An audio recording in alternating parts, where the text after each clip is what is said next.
Bismillahirrahmanirrahim. On va commencer notre révision sur les systèmes à série numérique par, premièrement, l'outil mathématique très utilisé dans ce sens, c'est la transformée Z. Alors, commençons par un exemple simple, soit la fonction f de t a puissance k, avec a qui peut être un réel ou même un complexe. K est un entier relatif, il peut être un entier relatif. Donc, la transformée Z de ma fonction, par la première définition, puisqu'il y a trois moyens de définir la transformée de Z. La première dans le domaine du temps, f0, la valeur de ma fonction à l'origine, plus f, la valeur de ma fonction après une période d'échantillonnage, Z puissance moins 1, plus la valeur de ma fonction deux fois la période d'échantillonnage, Z moins 2, etc. jusqu'à l'infini. Prenons, donc ça fait, dans notre exemple, donc j'aurai 1, k égale à 0, ça fait 1, voilà le 1.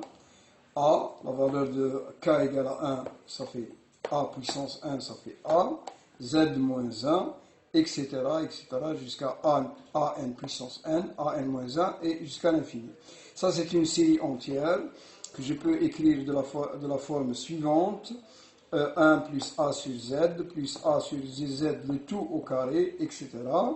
Donc, je pose x égale à A sur Z, ça me donne f de z est égal à 1 plus x au carré, etc. Et on connaît d'après nos études préliminaires que ça c'est une série entière qui est égale à 1 sur 1 moins x à condition que la valeur de x doit être inférieure à 1 afin d'avoir une série convergente, c'est-à-dire qu'il y a une sommation. Donc je reviens à ma notation, a sur z égale à x, cette notation. Donc j'aurai à la fin la transformée z de ma fonction a puissance k, ce n'est autre que z sur z moins a, avec a quel qu'il soit, il peut être même complexe. Et on va voir le cas où il est complexe effectivement. Prenons le deuxième exemple, f de t est égal à e puissance 1 moins at, avec t est égal à k fois la période d'échantillonnage, te, et a peut être complexe. Donc, je sais que e exponentielle, donc je pose t égale à kt, donc j'aurai ma fonction, t je remplace t, je substitue cette valeur, cette transformation de variable. Donc j'aurai e moins ate, le tout puissance k. La puissance d'une puissance, c'est le produit des puissances. Donc, je reviens à ma définition initiale, 1 plus e a tout l'élément, tout cet élément-là, plus, etc., etc. Ça fait une sommation de séries entières dans laquelle l'élément est 1 sur e a t e z, puissance k. J'utilise ce que j'ai vu précédemment, ça fait une série entière 1 moins, en posant cet élément-là égal à x, j'aurai une série entière, donc 1 sur 1 moins 1 sur e, etc. Donc j'aurai, je mets ici z, ça fait z moins 1, je multiplie les deux éléments numérateur et dénominateur par z, j'aurai z moins 1 sur, alors 1 sur e puissance ate, ce n'est autre que e moins ate. Donc en définitive, voilà ce qu'il faut retenir, que la transformée d'une exponentielle moins a de t, c'est la transformée z, c'est z sur z moins exponentielle a te. Remarquez ici le même signe. Faites attention, j'ai le même signe moins. À condition, pour avoir une série convergente, il faut que le module de cet élément-là doit être inférieur à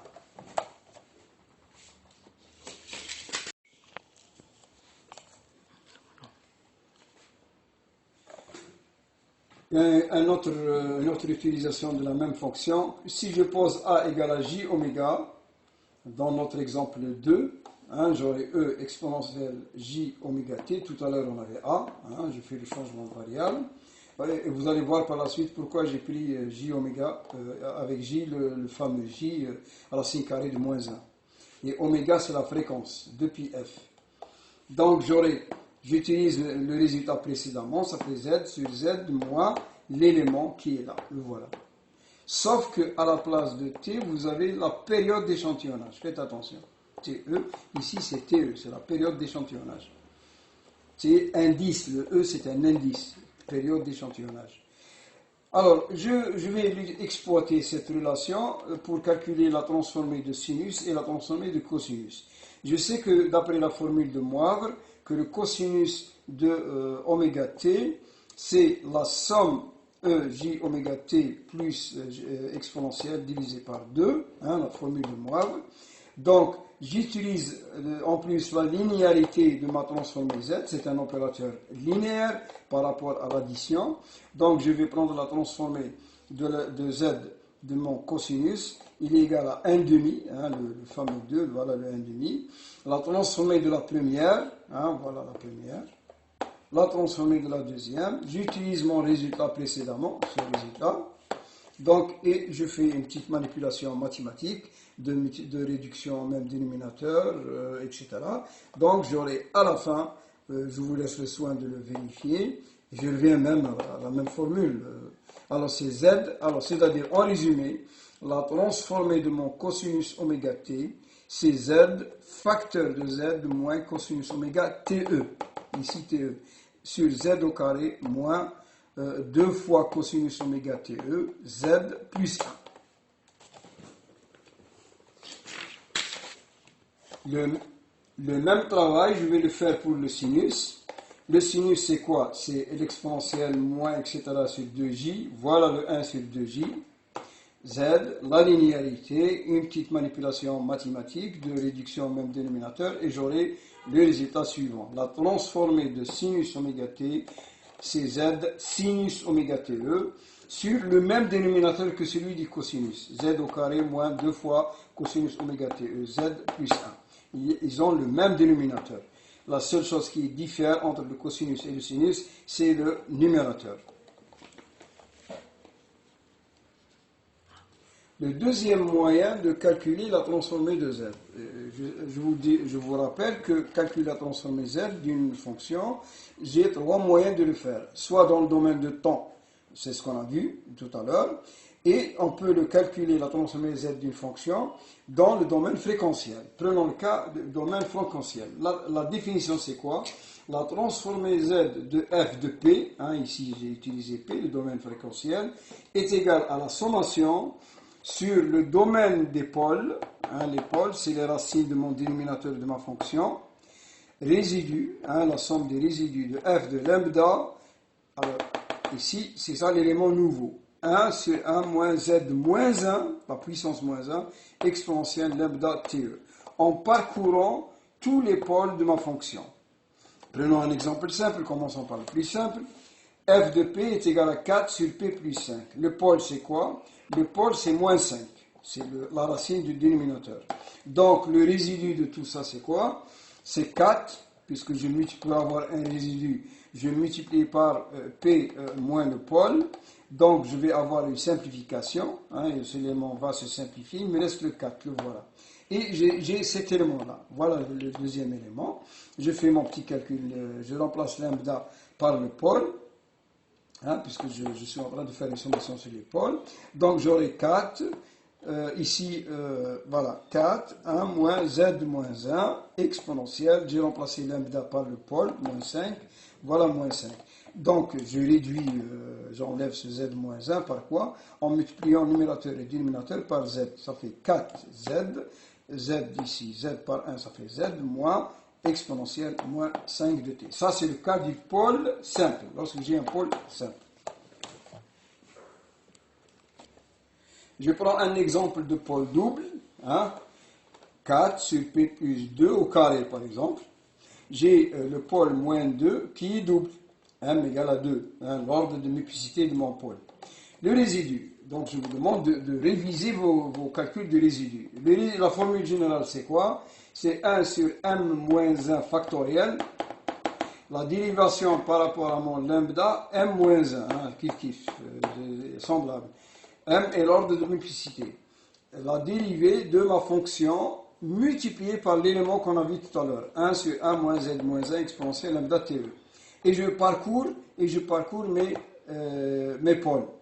Ici, il y a un seul, il est double. Donc, ça fait 1. 2 moins 1, ça fait 1. Factoriel, ça fait 1. Dérivée première, une seule dérivée. 4.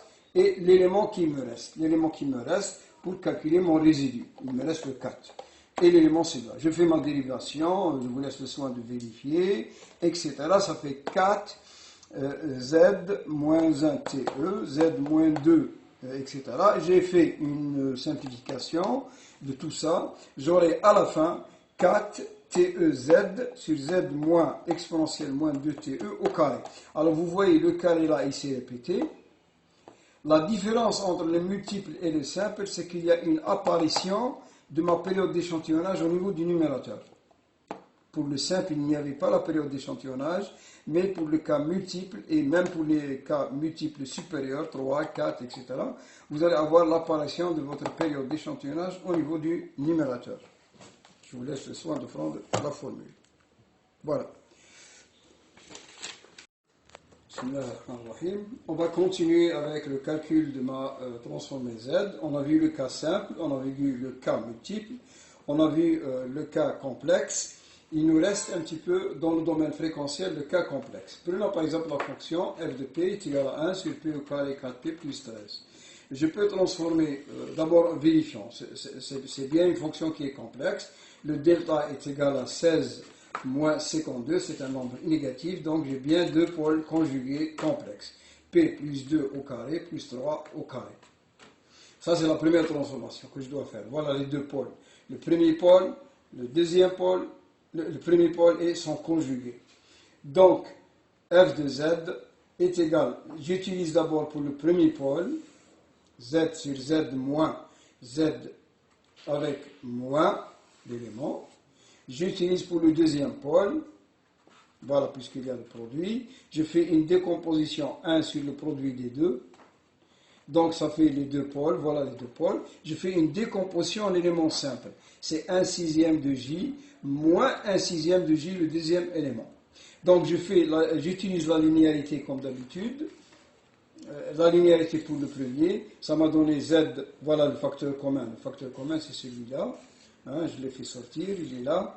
Z sur Z moins l'élément auquel je m'intéresse. Le premier pôle, celui du premier pôle. De deuxième, de la même manière pour le deuxième. J'aurai, voilà le deuxième. Une petite manipulation mathématique, réduction au même dénominateur, etc.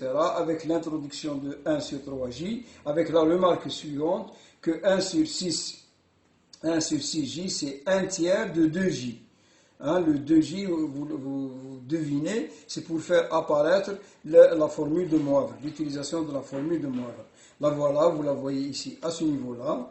Donc j'aurai 1 tiers, il reste le 3 du 6, les 2J, je l'ai exploité pour cet élément-là, exponentielle moins 2TE, sinus 3TE. Quelle est la différence entre la première avec sinus et avec un décalage de ma transformée? La translation de ma fréquence est un retard. Elle m'a donné un retard. Voilà ce retard-là. Il est moins 2 TE. Remarquez bien ici, le 3, c'est la fréquence. 3 TE. Le 2, il est le retard. Le voilà. Il vient de là. Donc, ce sont les deux éléments qui interviennent. Ici, de la même manière, le même dénominateur, sauf que au niveau du cosinus, il apparaît le retard, le voilà. Et ici, j'avais un 1, c'est la somme des deux. Exponentielle, le produit de ces deux éléments m'a donné moins 2TE, ça fait moins 4TE, la somme des deux. Voilà la remarque que je disais tout à l'heure. 1 sur 6J, c'est 1 sur 3 multiplié par 2J. C'est pour exploiter ce 1 sur 2J que j'ai exploité à ce niveau-là. Je vais exploiter, donc je vais résumer un petit peu le tout. J'ai pris par exemple cet exemple, il a un pôle simple à l'origine, un pôle simple à l'origine et un pôle double P plus 2 au carré. Qu'est-ce que je fais? Je vais faire une décomposition en éléments simples, voilà, je vous laisse le soin de vérifier, et je vais utiliser la linéarité, la transformer de la première la transformée de la première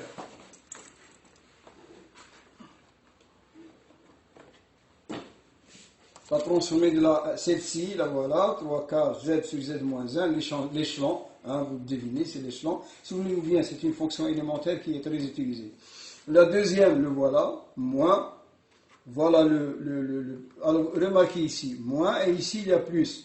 Dans le domaine des fréquentiels, c'est toujours l'opposé. Ici plus 1, ici c'est moins 1. Celle-ci, alors moins, le 2, voilà le 2, le carré, et avec, on a vu que dans le type 2, il y a l'apparition de ma période d'échantillonnage. 1 quart, le pôle simple, z moins 2TE. Donc, cas complexe, ici j'ai repris un exemple cas complexe, je fais d'abord une décomposition en éléments simples, et j'utilise ce que j'ai utilisé tout à l'heure pour le pôle simple, le voilà, et pour le deuxième cas, le pôle complexe que j'ai traité tout à l'heure.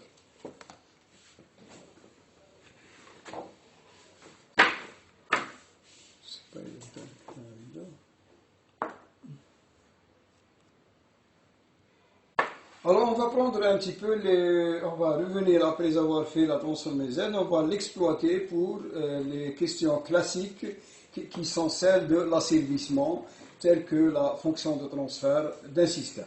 Alors voilà un système. De façon classique, un système à boucle fermée, à retour unitaire négatif, contient 3 éléments. Il y a votre période d'échantillonnage, il y a un bloqueur, ce qu'on appelle le bloqueur d'ordre 0. Un bloqueur d'ordre 0 consiste à conserver une valeur et garder cette valeur en mémorisation jusqu'à l'apparition de la prochaine valeur. G de P. Ça, G de P, c'est le processus auquel on s'intéresse. Donc, prenons un exemple. Voilà G de P, je l'ai défini ici. Mon bloqueur de 0, le bloqueur de 0, il est la fonction de transfert en Z, c'est 1 moins Z moins 1 divisé par P. Cet intégrateur, je dois le faire apparaître dans G de P. Lorsque je calcule la transformée de Z, je dois faire intervenir G de P. C'est ce que vous voyez à ce niveau-là. Voilà, 1 sur moins Z moins 1, celui du bloqueur. La transformée Z de ma fonction, hein, la fonction que j'ai ici. Et en plus, il y a le P, qui a été introduit par le BOZ. Je calcule la transformée Z de cette quantité-là, multipliée par 1 moins Z moins 1. Je fais un développement, je simplifie le P, et je fais une décomposition en éléments simples. 1 sur, etc. Chaque élément, cet élément-là, le voilà, carré, simple. Et je fais, à ce moment-là, je calcule ma transformée Z de cet élément-là, de celui-ci et de celui-là qu'on a vu précédemment. Hein, K simple, K multiple, K simple. Voilà. Je fais mon opération, ma multiplication par cet élément-là. Et à la fin, je vous laisse le soin de vérifier tout le calcul. Hein, Z moins 1, le Z a disparu, etc. Réduction au même dénominateur, voilà. G de Z. Alors là, ça c'est la fonction de transfert en boucle ouverte, c'est-à-dire celle-ci. Tout ça. Pour calculer la fonction de transfert en boucle fermée, puisque j'ai un retour unitaire, j'ai GE, un indice E, Z, ça veut dire échantillonné, E, ça veut dire échantillonné, 1 plus Z2, c'est un retour unitaire. Il n'y a pas de H ici. Le HZ est égal à cette quantité-là. J'ai pris mon GE, qui est là, et je l'ai remplacé. J'ai obtenu tous ces résultats-là. GE, bon, lorsque c'est unitaire, c'est simple. J'ai un numérateur, j'ai un dénominateur. Dans le numérateur, il y a le numérateur de GE. Et le dénominateur, j'ai la somme des deux. La somme des deux, voilà, elle m'a donné un polynôme du 3e degré. Bon, les questions qui viennent par la suite classique, c'est la stabilité. Ça veut dire étudier ce polynôme par un critère qu'on a vu, le critère du jury. Est-ce qu'il est stable ou il n'est pas.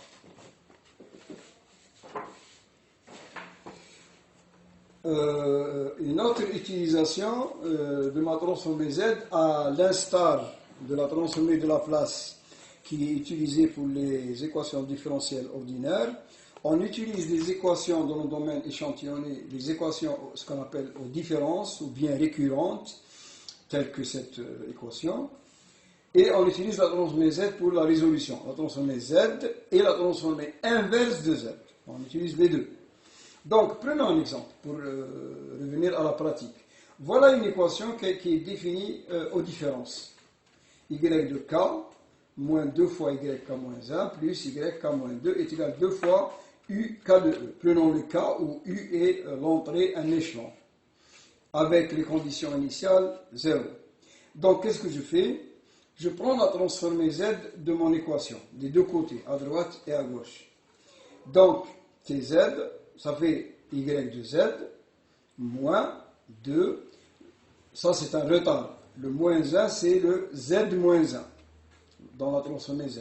Y de z, plus un retard de 2 périodes d'échantillonnage, z moins 2, y de z, égale 2, voilà le 2, un retard de 2 périodes d'échantillonnage, c'est z moins 2, l'échelon, c'est z sur z moins 1. Je fais une petite manipulation mathématique, multipliant par z au carré par exemple, etc. Multipliant par z au carré numérateur et dénominateur, j'aurai en fin de compte cette quantité-là.